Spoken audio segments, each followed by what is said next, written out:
Okay, usapang flood control naman tayo, no? Bukod sa kilay ni Chis Escudero, ano pang itinatago nito? So ngayon ay si Chis Escudero ay nasa sangkot dito at kailangan may patunayan si Chis Escudero dito. So basahin natin.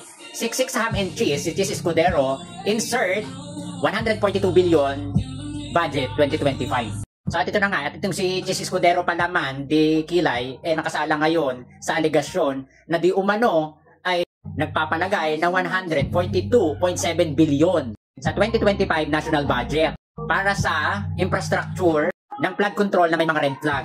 Isang halimbawa na ang mga roadworks at di makatarungan na flood control.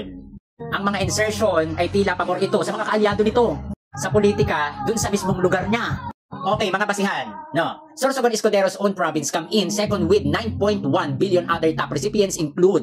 So ito, basahin natin. Sorsogon Escudero's own province come in second with 9.1 billion, other top recipients include Mindoro na may 8.37 billion, Batangas na merong 7.32 billion, Davao na merong 7.2 billion, Misamis Occidental na merong 6.5 billion, Quezon na merong 5.9 billion, Cavite na merong 5.6 billion, Valenzuela City na merong 4.251 billion, Cebu na may 4 billion. So ayan po, no, yung mga naghahanap about sa flood control, si Chis Escudero po ang inyong tanungin dahil siya po ang nakakaalam ng 142 billion budget po ng 2025 para sa flood control at infrastructure kuno.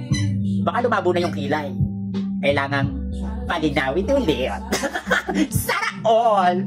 Sis Pimiento, siksik sa ham and cheese. So ayan, sana maliwanag yan, Chis Escudero ha. Kasi hindi pwedeng basta-basta kukuha ka ng budget.